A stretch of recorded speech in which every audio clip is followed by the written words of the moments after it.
Money affects almost every part of life.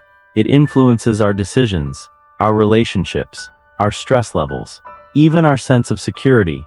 Most people spend years trying to earn more money, save more money, invest more money, yet many still feel trapped by financial pressure.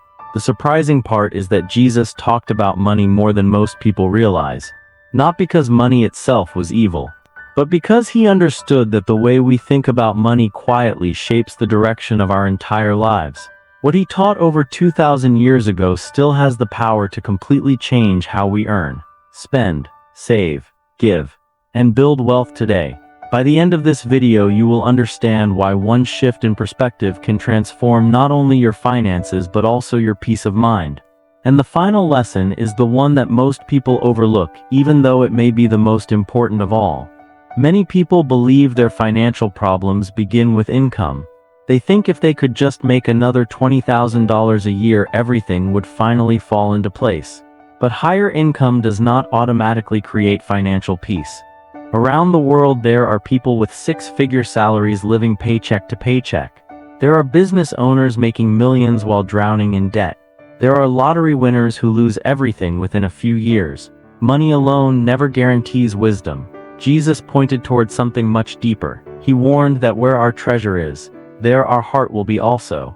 The point was not simply about giving, it was about attention. Whatever we treasure most slowly becomes the center of our decisions.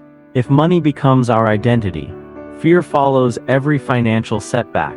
Greed grows with every opportunity, and peace becomes impossible because there is never enough. The practical lesson is simple. Instead of asking how to get more money, start asking what role money is playing in your life. Is it your tool, or has it quietly become your master? That one question changes everything. But that is only the beginning, because there is another lesson many people miss. Jesus also told the parable of the talents, a story often misunderstood as being only about spiritual gifts, but it also reveals an important principle about stewardship. The servants who managed what they had were trusted with more.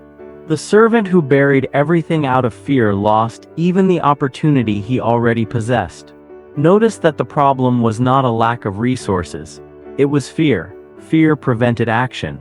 Fear prevented growth. Fear prevented responsibility. Today, that same fear shows up in different ways. Some people never invest in learning new skills because they fear failure. Others never start a business because they fear criticism. Some avoid saving or investing because they assume they will never have enough. Meanwhile, someone with fewer resources but greater discipline slowly builds lasting wealth. Stewardship means respecting every dollar before expecting more dollars. It means creating a budget instead of guessing.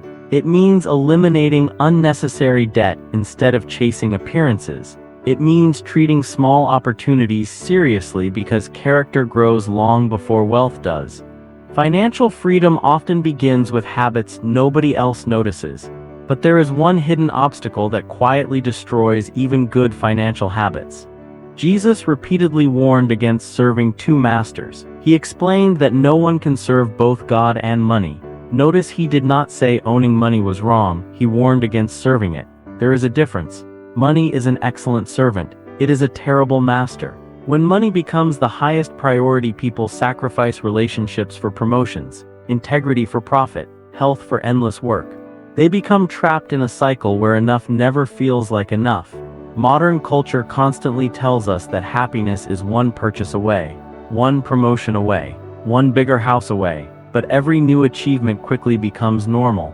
Then the search begins again. Jesus challenged that endless cycle. He redirected attention toward eternal values, gratitude, integrity, generosity, contentment. Ironically, these qualities often lead people to make wiser financial decisions because they stop chasing every emotional impulse. Before buying something expensive, ask yourself one question. Is this purchase helping me build the life I actually want? Or am I trying to impress people whose opinions will not matter next month? That simple pause can save thousands of dollars over a lifetime. But the next principle may be the one that separates lasting wealth from temporary success. Jesus consistently praised generosity. This surprises many people because generosity seems like the opposite of building wealth. Yet generous people often develop stronger relationships, better reputations, greater trust, and wider opportunities. Giving is not a magical formula for becoming rich overnight. The Bible never promises that. Instead, generosity changes the person who gives. It weakens greed. It reminds us that money is a resource rather than an identity. It encourages long-term thinking instead of constant scarcity. Imagine two business owners. One constantly cuts corners to maximize every dollar. The other treats employees fairly, keeps promises, invests in customers, and contributes to the community. Which business is more likely to earn lasting trust over decades? Financial success built on trust usually outlasts success built on shortcuts. Generosity is not merely about charity.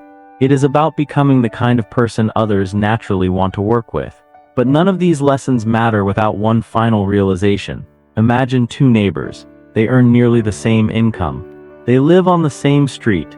They face the same economy. The first spends every raise immediately. Every new gadget becomes necessary. Every vacation goes onto a credit card. Every setback creates panic because there is no margin. The second chooses a different path. They live below their means. They build an emergency fund 1 month at a time. They continue learning valuable skills. They avoid unnecessary debt. They give generously without expecting recognition. 10 years later, their lives look completely different. The difference was not luck. It was not intelligence. It was not secret investment strategies. It was thousands of small decisions shaped by principles rather than emotions. That story reflects what Jesus repeatedly emphasized. Faithfulness in little things prepares us for greater responsibility. Big financial transformations rarely happen in one dramatic moment. They happen quietly through daily choices that almost nobody notices until years later. The greatest lesson Jesus taught about money may not be about money at all. It is about the condition of the human heart.